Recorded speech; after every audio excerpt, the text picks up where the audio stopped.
Left of the box.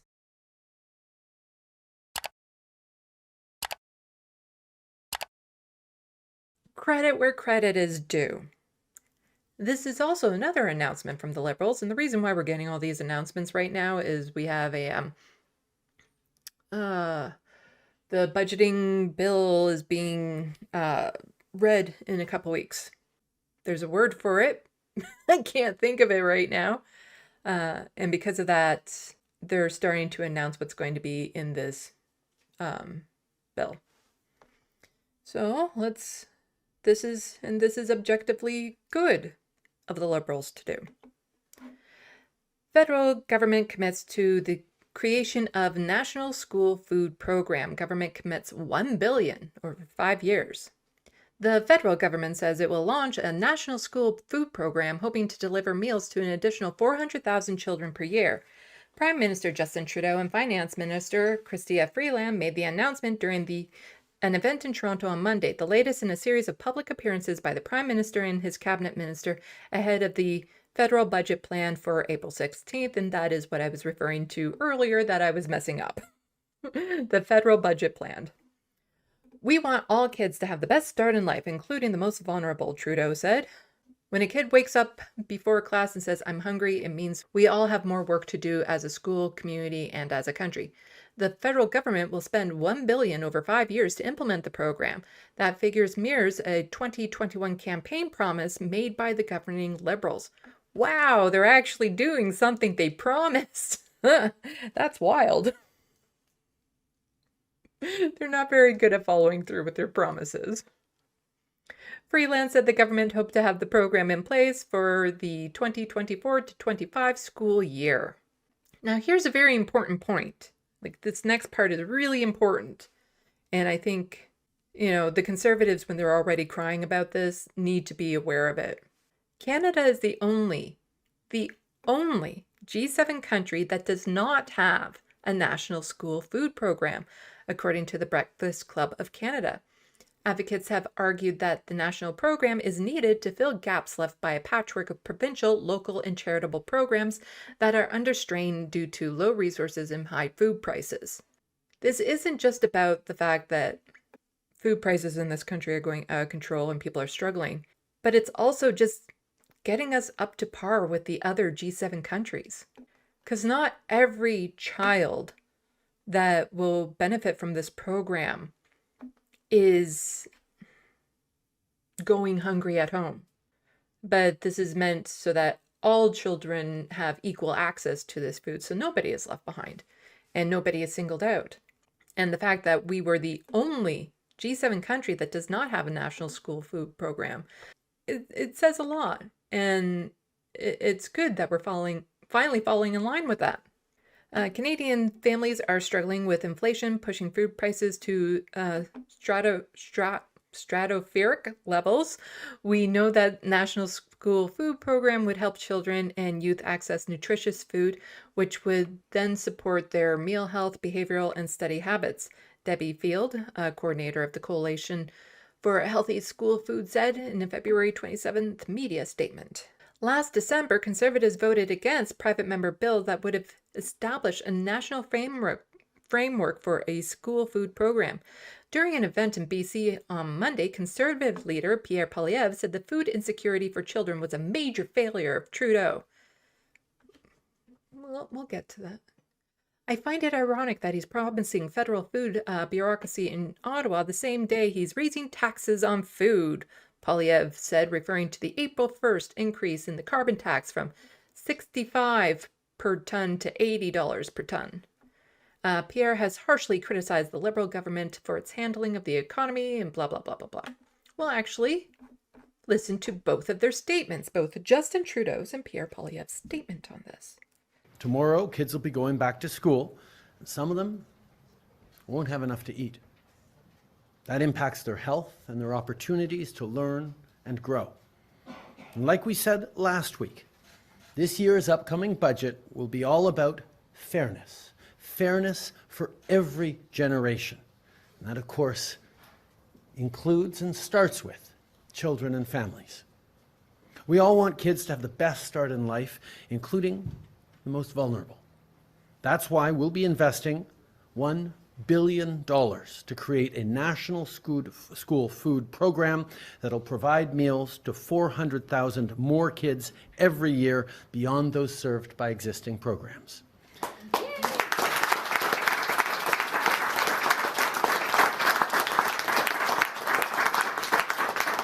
We'll work with provinces and territories and Indigenous partners towards ensuring every child has the food they need. Objectively, this is good. I'm glad they're doing this. I have my qualms about the Liberal Party, no doubt about that, but this is a good thing. I approve as a radical leftist progressive person. I approve of this Justin Trudeau message. Now we'll get to see how Pierre Poilievre responded to this news. Hi, Claire Palmer, CBC News. You spoke quite a bit about food insecurity, and I was wondering if you would support a national food school program or school food program, and why or why not. Well, after 8 years of Trudeau, 1 in 4 school children is going without enough food. Okay, let's just backtrack a moment there. What did she ask? Program, and why or why not. About food insecurity, and I was wondering if you would support a national food school program or school food program, and why or why not. See, she's asking him simply, do you support this national food program? Do you think he's going to answer that directly? Well, after 8 years of Trudeau, 1 in 4 school children is going without enough food. That's a major failure for Justin Trudeau. This is after 8 years of promising that he'd help the middle class. Well, now, by his own admission, 1 in 4 kids don't get enough food. And this is not just a federal government issue, it's also provincial, it's also municipal, especially in provinces that are led by conservative governments. The cost of rent, the cost of food has gone skyrocketing up. When it comes to big issues like this, you can't just put the blame on one level of government when all are involved. And we get into the stupid jurisdiction all the time in this country, and it's used as an excuse of just blaming each other for why things aren't getting done instead of actually doing what needs to be done. So the instant Justin Trudeau does something that is a positive, of course the Conservatives have to argue against it and say, well, jurisdiction, or this isn't good, or look at how bad he's been, and blah, blah, blah, blah, blah. This has been an ongoing problem, Conservative or Liberal. You know, they're the only two parties that have been in power in this country, and we're in this situation because of both of them. And it doesn't look good on the Conservatives now that the Liberal government wants to pass this one Band-Aid solution. And it is a Band-Aid solution because, of course, what should be happening is people should be able to afford food. Food and rent and all that sort of stuff. The cost of living shouldn't be so freaking high right now. Wages should be higher to actually meet inflation and all that's it's so big picture here. But, Pierre can't help but use this as an opportunity to whine about Justin Trudeau and how bad he's made the whole situation when it's like, no, it's been a joint effort between these two parties. I find it ironic that he's promising a federal food bureaucracy in Ottawa the same day as he raises taxes on food. A federal food bureaucracy. You could see he was struggling to come up with words that sounded smart. A federal food bureaucracy, whatever that is supposed to mean. And the way he is saying, because, he's promising this food program, the same time he's raising price on food. And what he's referring to is the carbon tax. And the carbon tax will make gas prices go up about 3 cents a liter. And because of that, what? You see, I don't know if Pierre Polyev actually drives cars based on gasoline as opposed to just, the tears of children. But gas prices fluctuate more than 3 cents a liter on any given day. It's not that big of a deal. Do I like it? No, I'm broke. And I do have a vehicle and I do need to get around. And I would like to see gas prices a lot lower, but the problem isn't the carbon tax. The problem is the oil companies and how much they're gouging customers and how much they're allowing their prices to fluctuate so severely. This 3 cents, in the ocean of the cost of the oil, it has a very little impact on what we see at the pump. His carbon tax on the truck, the farmer who grows the food, and the trucker who ships the food, is a tax on the single mom who can't afford to buy the food. I'm reminded that he... Only single moms can't afford to buy food?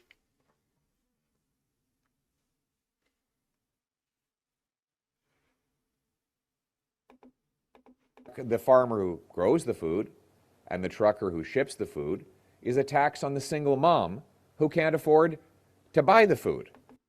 Ah, okay, so the single moms, he has to make it sound like he cares about the single moms, so he has to, kind of shoehorn that in there, but he's saying the single moms can't afford food. You have the farmers and the truckers, but they're working, so they can afford it, but the single moms, no, they can't afford it. Because it's not like there's any single dads out there either, and it's not like there's any couples out there that are just struggling to get by. No, he needs to put in those kind of sensationalized wording, try to make people think about just the single moms because maybe it strikes a bigger chord or whatever. But when it comes to having to just ad-lib stuff, he's really bad at it.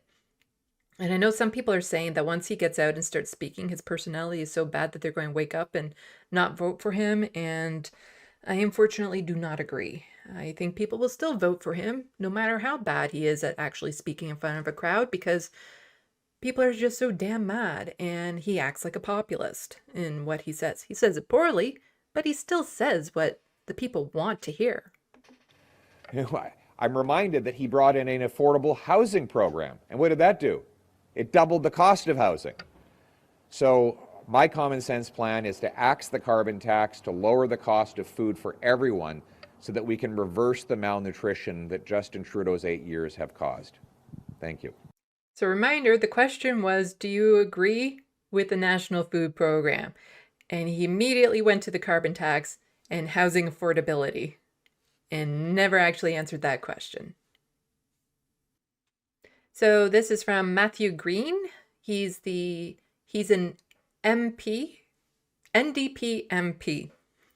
And he says, why are your grocery bills so high? So Loblaws can pay their new CEO $22 million for 6 months of work. Makes you wonder how much they're paying Pierre Poilievre's campaign manager, the Loblaws lobbyist. Interesting. Pierre Poilievre, whining about Justin Trudeau and how much food is and things of that sort. Let's look a little bit deeper into this, shall we? So we have Trudeau says Poilievre aide lobbied for Loblaws. Tories call that pathetic. As grocery prices and affordability remain central focus for Canadians, Prime Minister Justin Trudeau and Conservative leader Pierre Poilievre are sparring over whether a prominent Conservative advisor lobbied for Loblaws, a frequent target for scrutiny over food costs. Yes, the Waltons that own Loblaws have been gouging people for... I have a ton of videos on food prices and how unaffordable groceries are, and the fact now that there are gates being put up in grocery stores to try to prevent shoplifters, and there's some places that are actually putting in programs to start checking receipts as people are leaving to make sure that they actually paid for stuff and all of that, but they're not actually just dealing with the fact that, the Westons are just inflating the prices for profit and nothing else. So Trudeau says that Polyev owes Canadians an explanation of his chief advisor's firm registered to lobby Ontario government on behalf of Loblaws. Pierre's camp, meanwhile, says that is laughable. Let's just scooch down to his statement. So Pierre's director of media relations, Sebastian, issued a response shortly after calling the comment laughable and pathetic. And this is after Justin Trudeau is like, this is a bad look. Says, Justin Trudeau's minister promised to stabilize groceries by Thanksgiving. He failed at that as prices have only increased. The Liberals failed, and now they claim it's really the leader of the opposition, not the prime minister of government, who holds all the power. This is laughable and pathetic. So what they are doing here is they are deflecting from the fact that when Pierre Poilievre gets in power, how are we supposed to trust him when it comes to food prices if one of his, aides is a lobbyist for Loblaws? So let's just scooch down here to what does the lobby registry say? And this is specifically about the person in question. So, so if conservative leaders want help, they can pick up the phone, because I'm sure he knows his chief advisor, Jenny Brine, is actually registered lobbyist for Loblaws, Fraser said. So this is then Housing Minister questioning who this lobbyist is. And apparently Jenny's firm, Jenny and Brine Associates, is a registered lobby to the Ontario government on behalf of Loblaws, according to provincial lobby records. This firm is listed as lobbying for Loblaws 4 times between June 5th, 2023 and January 15th, 2024. So, however, Jenny was not listed as the lobbyist registered. So just her firm. Not necessarily her specifically, but her firm. Oh, and what's this? Loblaws paid new CEO Purbank $22 million in 2023. Now you might be thinking, that sentence, it sounds a little, like the grammar in it doesn't sound quite right. Loblaw paid new CEO Purbank $22 million in 2023. Like, what is this Purbank? Like, what is... That is actually his name. That's his name. His name is Purbank. Talk about hitting it on the nose. That's the person who just received $22 million in 6 months is named Purbank.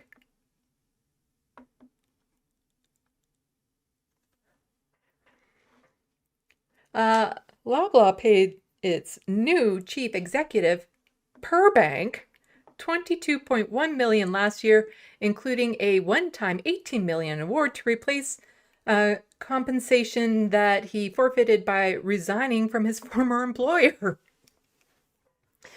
Mr. Bank took the top job at Canada's largest grocer on November 1st, replacing Galen Weston, who remains chairman of the board on Loblaws, controlling shareholder. His package include $1.315 million annual salary, a target annual bonus of nearly $2 million, and a target of $7.2 million in annual long-term incentives for the current year. Since Mr. Bank assumed his position just 2 months before the end of the year, he received lots of money. Lots, and bonuses, and money, and lots.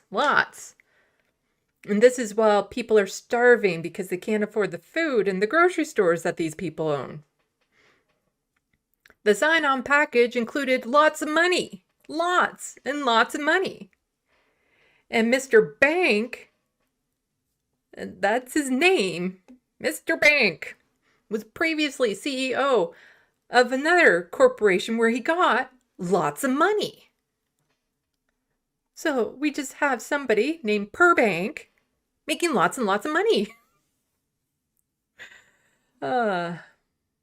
skip down here. Loblaws has faced some particular criticism as well. Late last year, after backlash about the stores canceling 50% discount for food nearing its expiry date, the company backtracked on that plan. Recently, some shoppers have taken to social media to call on boycott of Loblaws' own stores.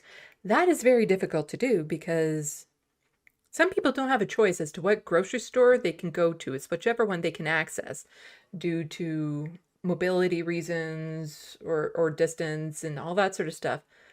They don't necessarily have a choice to just go to another store. Considering how many stores are owned by Loblaws, that makes it very difficult because they own so many of the grocery stores that we go to that people don't realize, because you have the Metro, which is so expensive and fancy and stuff.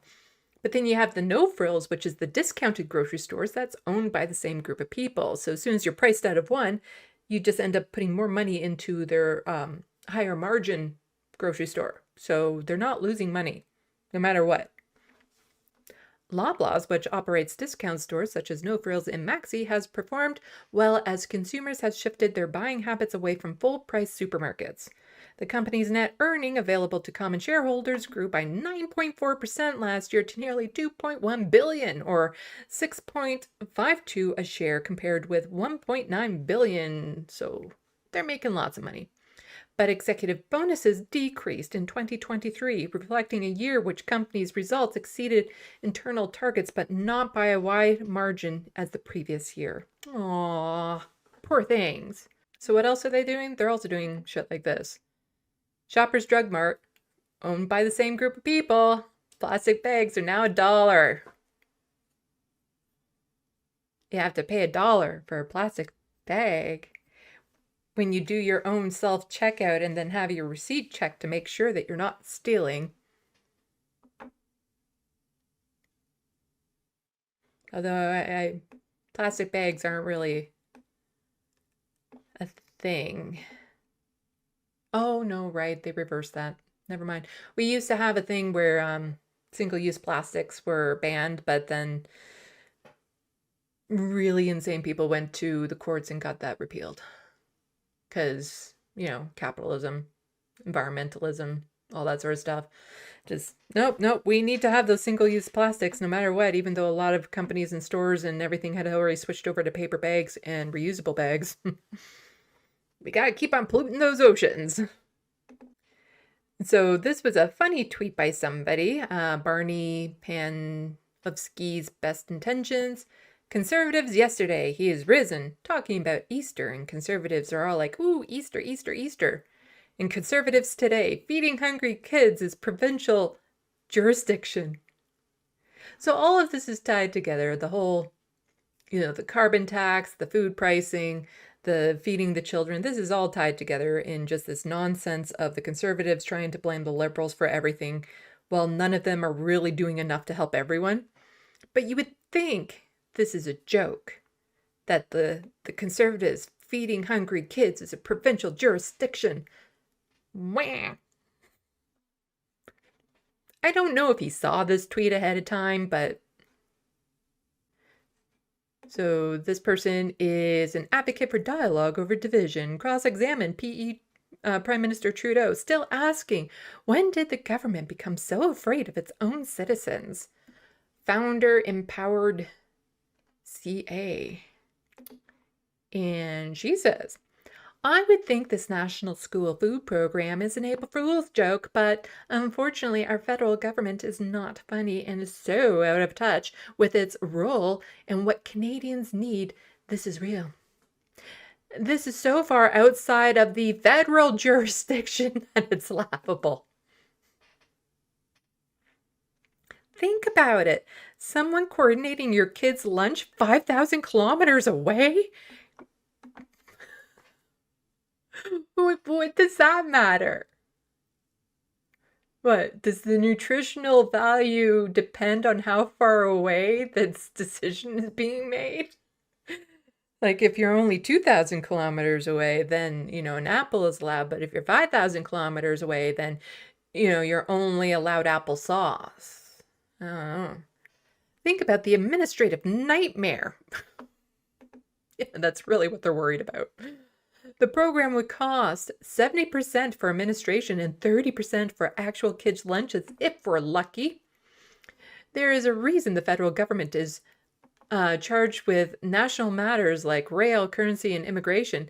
And on those matters, it's getting a failing grade. The federal government does not have jurisdiction, nor is it remotely equipped to implement such a program. Actually, it's very ideally equipped to implement such a program. That's kind of what the federal government does, is do national programs, and it does a lot of that's their job. Real great, Ottawa. Do your job. Leave school kids alone. Oh no! The federal government is doing something for school children. How dare you? How dare you? Just leave the kids alone, federal government. And she goes on later on to say, like, anyone who thinks that I'm against, children having food is not, they're being mean. They're not, they're taking my words out of context. No, nah, no. Mm-mm. Grand Theft Autobot and Pierre Polyev with the deflection. Yes, he never actually answered the question. Just like, oh, you asked me a very straightforward question, and if I answer it the way that I want, then it's going to make me look bad, so I'll just say Trudeau bad. Because how is Pierre supposed to answer that question when the reporter asked, do you agree with the National Food Program? If he were to answer it directly, the two answers would be yes or no. And if he says no, then he looks like a monster. If he says yes, then he has to give the Liberals a win. And he doesn't want to do all that. Like, he could have even been better at it by just saying, like, I agree there should be one, but I'm not in agreement with how the Liberals are rolling it out. That would have been a far better answer, but he's not that quick on his feet. Just to say, yes, I believe that we should get in line with the other G7 countries and have a national food program. A country as wealthy as Canada, there's no reason why we shouldn't have that. But how the Liberals are planning on unrolling this national food program is weak and ineffective, and I have a much better way of doing it, so vote for me. See, just like that. He could have said that, and it would have been so much better, but he's not that great on his feet. Again, unfortunately, I don't think that's actually going to harm his chances of getting into office.